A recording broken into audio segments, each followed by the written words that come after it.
Well, what a season we are in. We are continuing, of course, to be praying for Atlantic Canada and all that they experience through real storms. We are also this week as Canadians, we're reflecting on truth and reconciliation and what is required of us to continue to walk in that way. But also it really does seem as though that there is almost not a continent or a country that is not experiencing some form of turmoil in our world. And so we could go, of course, to Ukraine and continue to pray for the ongoing aggression and conflict. We could go to Nigeria, we could go to Afghanistan, or we could go any which way, and all of it requires prayer. How many of you know that it's seemingly every industry and everywhere you look, there are problems? And wherever there are problems, we need to have the conversation around purpose. And last Sunday, Pastor Rhonda spoke deeply about how resilient disciples, they learn how to, not perfectly, but they learn how to, over time, trust Scripture. Now, some Sundays, whether you're here or whether you're at home, some Sundays, I want to talk to us as a collective. I want to speak to us as though we are one body, unified, and we want to engage what God has for us. Today, not one of those Sundays. So we can all go home. We're done. Some of you are like, praise God, he finally answered prayer. No, not quite. But it's not one of those Sundays. I don't want to talk to us in a collective, and here's what I would say.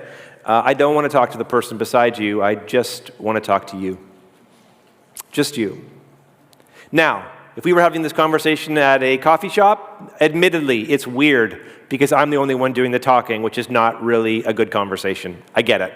That being kind of pushed aside, again, whether you're here or at home, I'm not talking to the person beside you. I want to talk to you today. I want to talk to you from God's Word about purpose.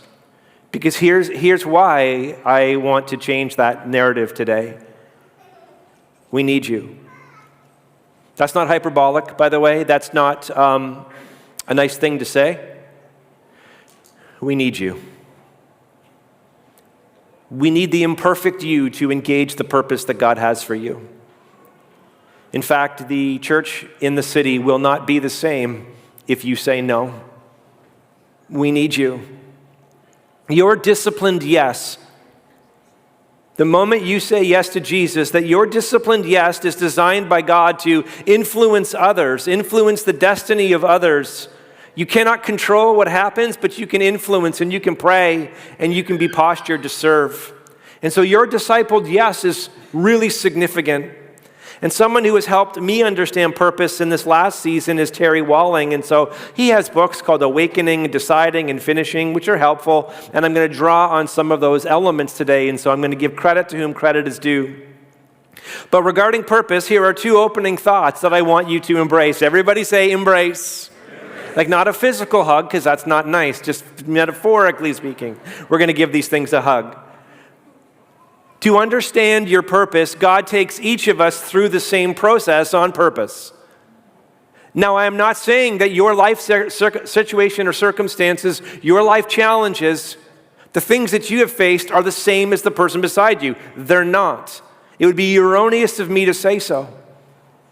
Yet no matter what people, events, and circumstances we experience in our lives, it is contested space, so God is working, the enemy is equally working, and in the midst of there are imperfect people who do good things and bad things. So in the midst of this space that is quite noisy, I know that there is a purpose in this purpose that God is leading you through.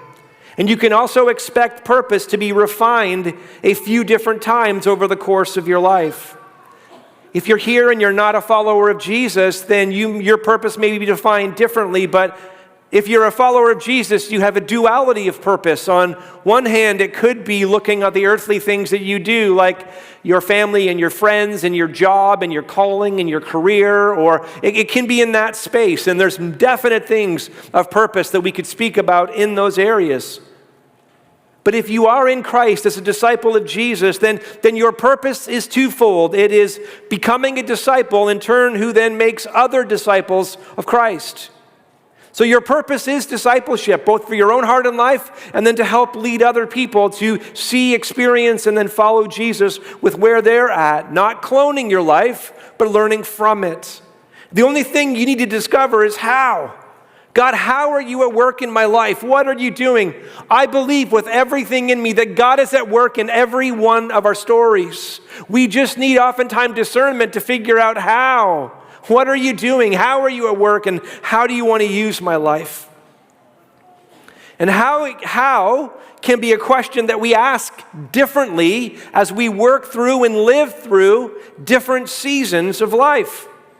In our teens to our 30s, we may be asking direction questions like, where is my life headed? Or what kind of job? Or where should I study? And what should I go to school? And is it my family expectations or my expectations? In your teens and up to your 30s, you can be working through, is faith what my family, what the house of origin I grew in? Or what's my faith? In other words, what's the direction of my life heading? It's calling, it's where am I going?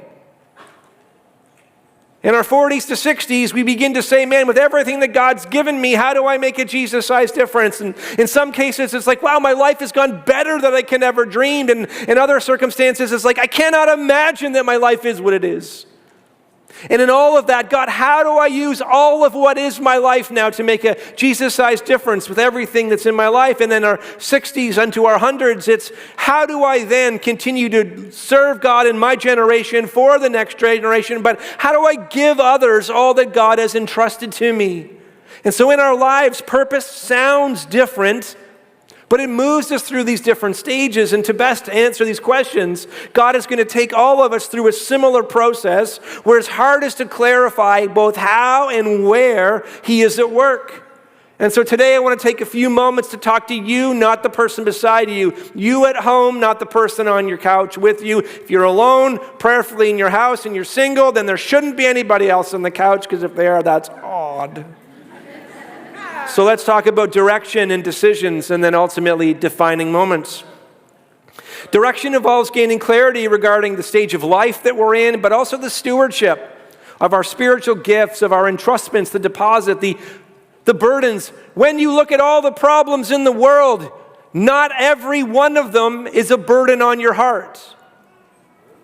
For some of you, it is addictions. When you get up and you see people in the throes of addictions, this is your burden. For others of you, it may be racial inequality. For others, it can be something other. The reality and the honesty is that when you look at the problems of the world, there is an opportunity for every Christ follower to have an assignment in purpose, because there are no short of problems. But it doesn't mean that everyone will share it. It's all got to get done, and not one person can get it all done. We're a body. We need one another. And so direction involves gaining clarity regarding these things, these burdens and these lessons along the way. And the moment you begin to get clarity in your life, you know what happens is you set your feet on a direction. Now, we don't get up in the morning and go, today is a direction day, but it's what we do. It's what happens. And in our lives, there are some directional things that we do, or some paths that we take, and some in God's providence and His grace. He lets us go down dead ends so that we can discover for ourselves it was a dead end, because if He would have told us at the beginning, we wouldn't have believed Him. So sometimes our life is learning about, okay, it's not in this, and it's not in this, and this is white knuckle for everyone who loves you, but God who sees all can see what is happening in people's hearts and lives. In Luke chapter 9, verse 51, we see this moment in the life of Jesus. We see that He now takes this opportunity, this moment of time, and He sets a very specific direction for His life. It's in Luke chapter 9, verse 51. I'm going to read it in 3 different translations, and I want you to see it, the full nuance of it. It's a clear example of direction in the life of Jesus when He makes His way to Jerusalem. Everyone say to Jerusalem. That's a direction. He's not going to Samaria. He had been there, but that's not where He's going. He's going to Jerusalem for a purpose, to complete His atoning work on the cross for all of humanity. And in Luke chapter 9, verse 51, it says, when the days drew near for Him to be taken up, he set his face to go to Jerusalem. Do you see what Jesus does? He sets his face to go to Jerusalem. That's from the ESV. If I pulled another translation like the NIV, it says, as the time approached for him to be taken up to heaven, Jesus resolutely, everyone say resolutely, he resolutely set out for Jerusalem. So he is setting a direction for his life. And then the message says, when it came close to the time for his ascension, he gathered up his courage. He gathered up his courage. Don't ever see that like Jesus floats to the cross. Fully God, fully man. He gathers up his courage and he steels himself for the journey to Jerusalem. Do you notice that once he sets a direction, he then begins to look at decisions and choices? Once you begin to set a direction for your life, here's what I promise you. When you set direction, I wish to become more like Christ. When you set this as a direction in your life, here is what I promise is going to happen. You is going to experience conflict. Here's the lie. When you discover purpose, everything in your life is going to be easier. Oh. When you discover that is like saying when you decide to get in shape, everything just is easy. Has anybody experienced when you decide to get in shape, everything just gets easy? No. You get on the treadmill and you're like, I'm not in too bad shape. 3 minutes in. Level 1, incline, 0. You're like, time out, time out, time out. Where's towel? I need a water break. When I find the person I want to spend the rest of my life with, then everything's going to be easy. Like when Lori and I met, man, were we delusional. More Lori, but let me just continue. Don't worry about it. She's in Canada preaching the same message using me as the example, okay? Don't worry about it. Don't worry about it. Don't worry. She said the same thing, only reversed it. It's all good. But we remember dating, thinking, we could not be more alike. Because in the beginning, she was like, my gosh, I have found a man, I have found an infant who likes coming to the mall. I've always not enjoyed going to the mall.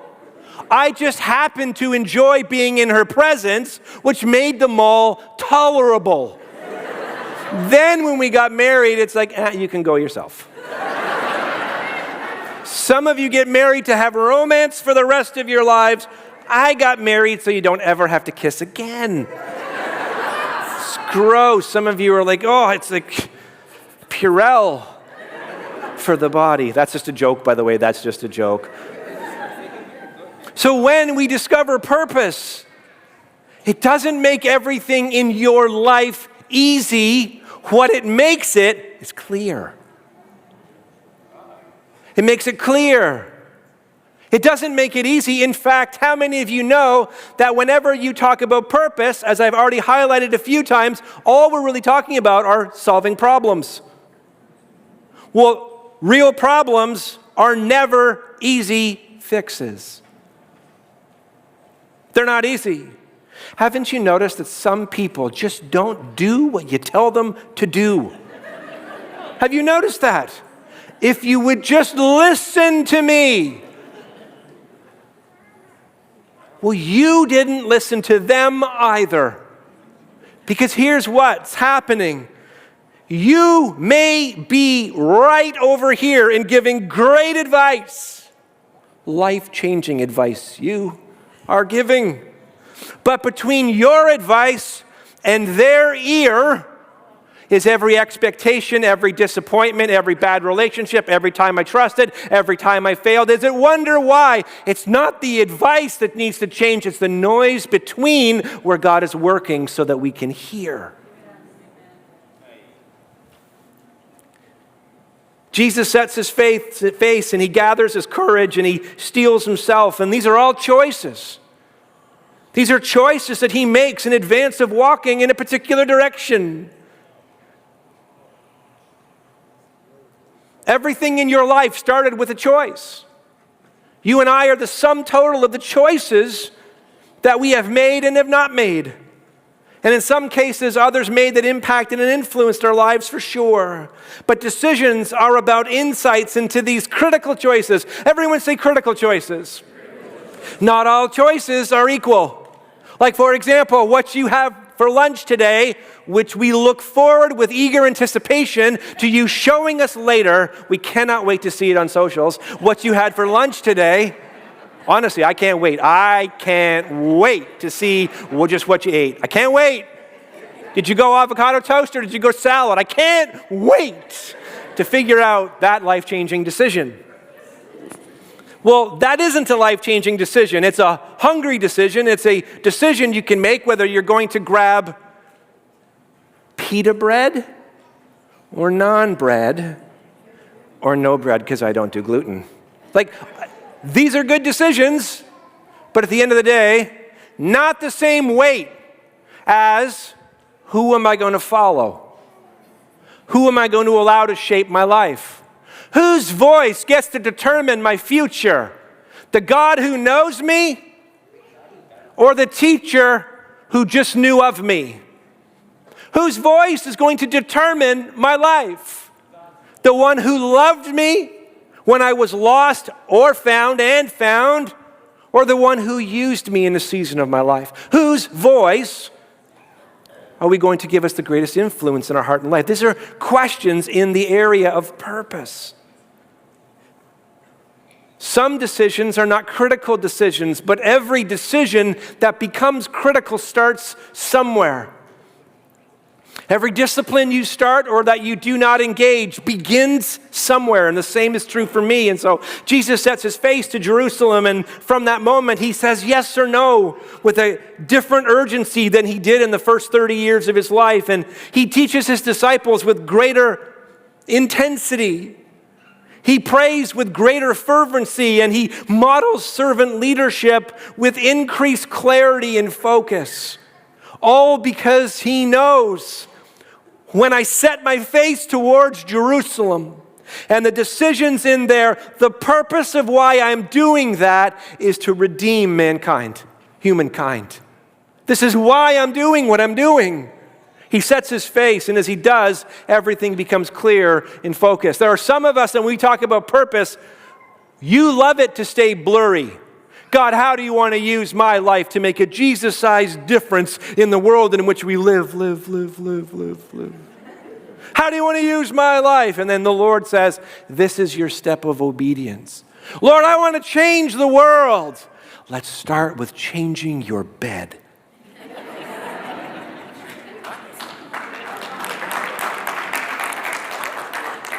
Only parents are clapping right now. That's it. Only parents, man. That is not a word from the Lord. Don't use that in the car. Did you hear the pastor? Don't use my name in vain. I don't care whether you make your bed or not. Some of you, the parents are going, I do. I know. You can care. I care in my house. You care in your house. I've just felt it's a bit of a losing battle. So nevertheless, we can see in these moments there are decisions and there are choices that we make that start somewhere and then begin to build out. Oftentimes, here's what happens. God, you want to use my life to make a Jesus-sized difference? Yeah. I'm going to preach to millions. Exactly. No. I don't want you to preach to millions. I want you to be faithful at home. I want to be the world's greatest evangelist. Maybe start by sharing Jesus to a coworker at work. Oftentimes what Jesus does is he doesn't create the blurry. It's beautiful to have a dream. But you know what's more important when we're talking about purpose than the dream? The dream is important. I'm not diminishing it. But what I am saying is, what is of great importance when talking about purpose and dreams is your next obedient step. This is the critical part. Like for some of you in your marriage, you want it to be healed and better. And I get it, it's a beautiful dream. But maybe the first step is forgiveness. Maybe the first step is just letting go of some control. I'm not sure. We underestimate the step. And oftentimes we can overestimate the dream.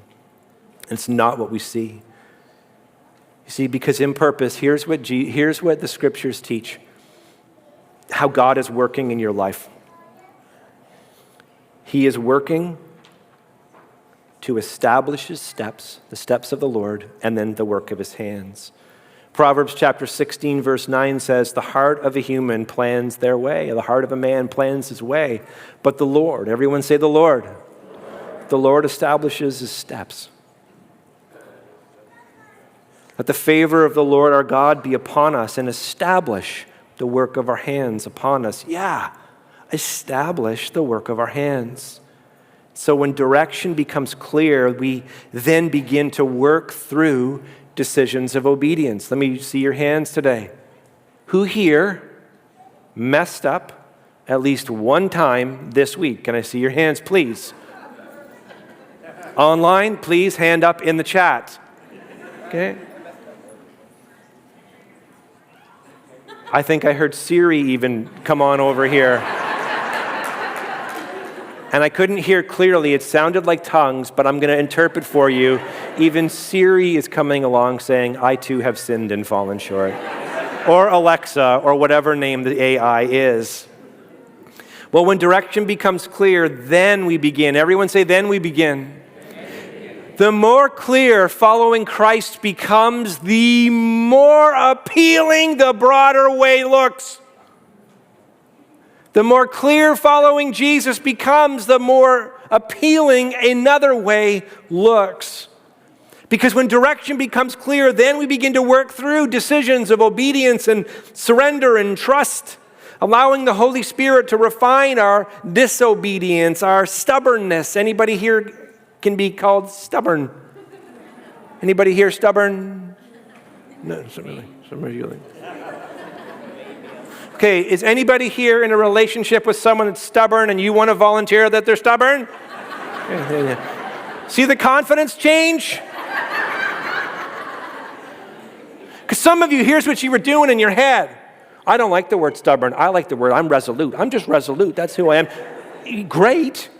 There's a beautiful stubbornness within resolution, but other people around you are like, yeah, there's some resolute there, but no, you're really just actually stubborn. You just think you're right all the time. Some of you are like, well, time out. I said stubborn, not right all the time. Now you made it worse. I know.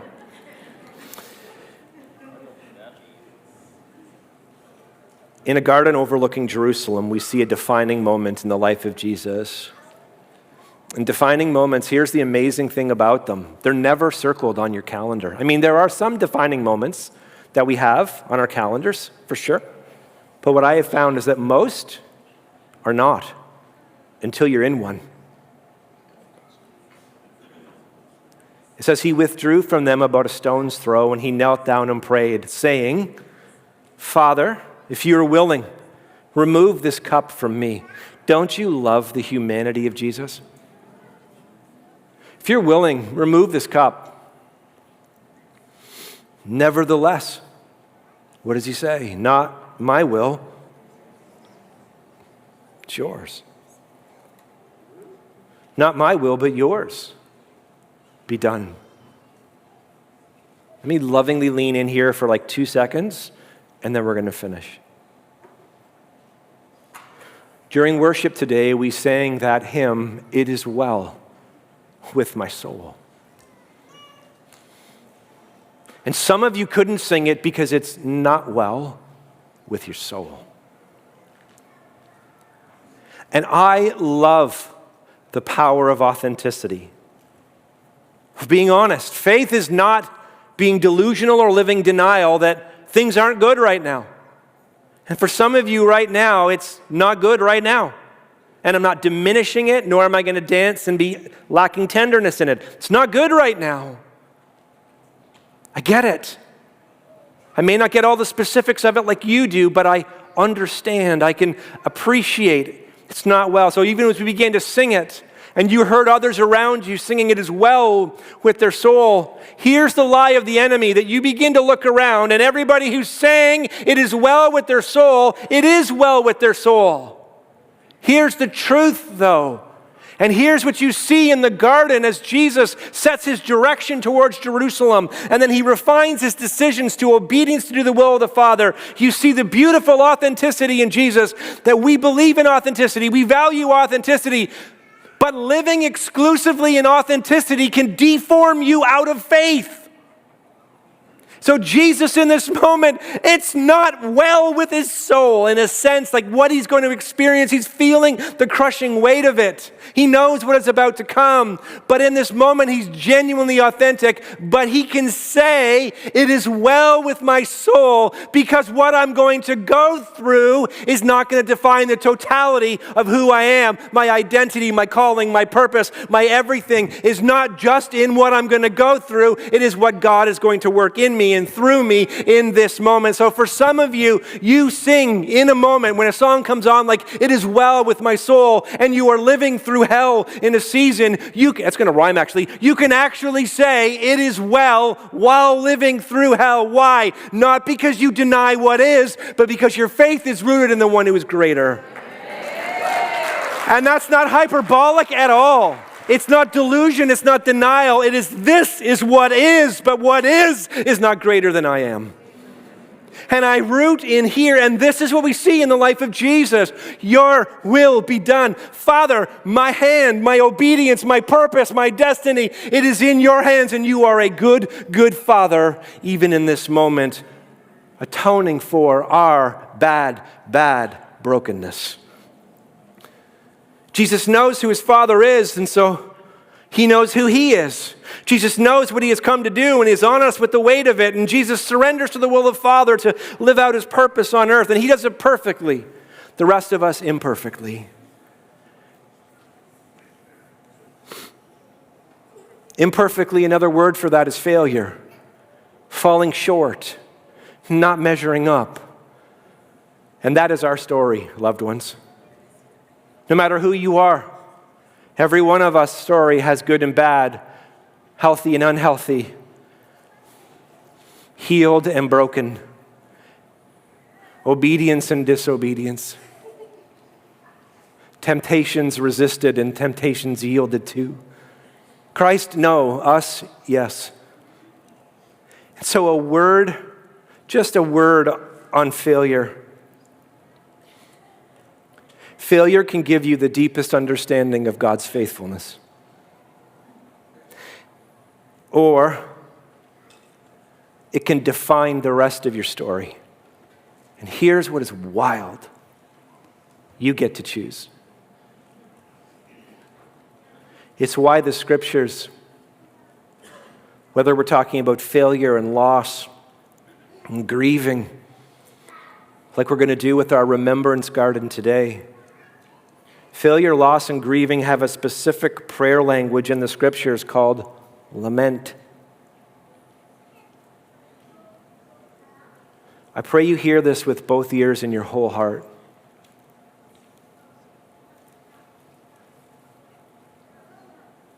God is always good.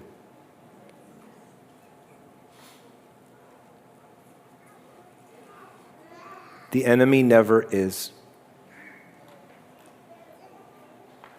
And the works of darkness on the lips of broken humanity are always an accusation of God's character rather than the enemy's activity. And because this is true, the goodness of God is demonstrated not always in the prevention of pain, but in the redemption of pain. The goodness of God is not always in the prevention of pain. It is seen in the redemption of it. And oftentimes in our woundedness, in our failure, in the failure of another that impacts us and influences us and rends our heart and breaks our heart. Who we trust God is in this space gets deeply, deeply affected. Let me give you some metaphors.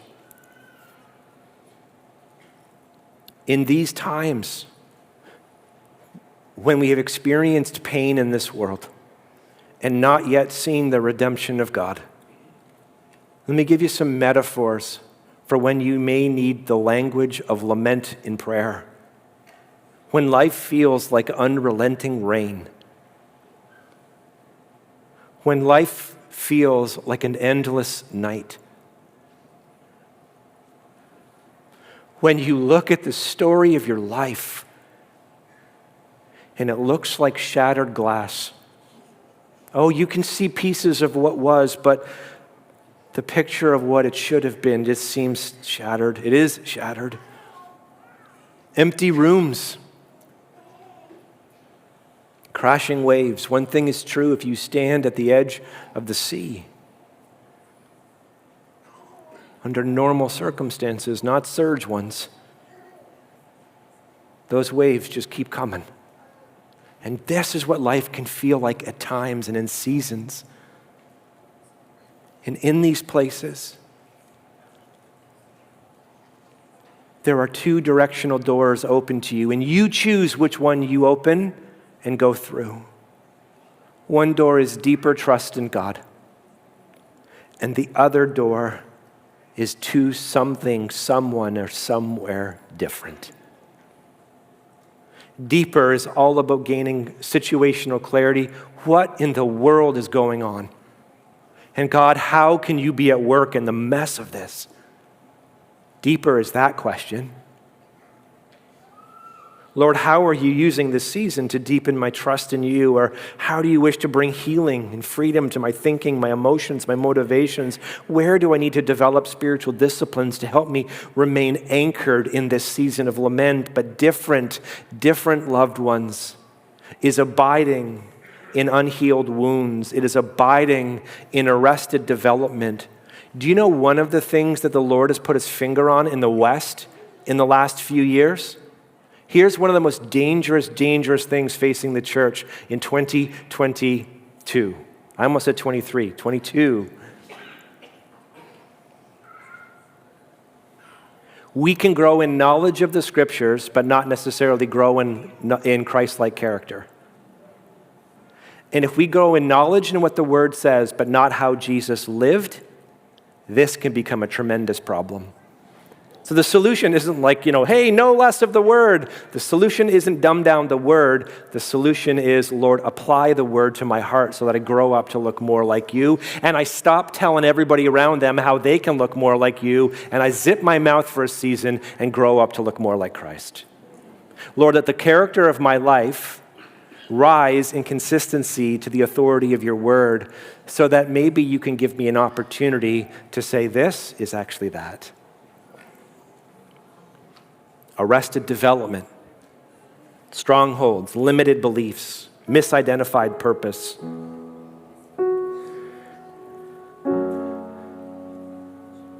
So if we were to spend time together talking about your purpose, I would want to ask you some direction questions.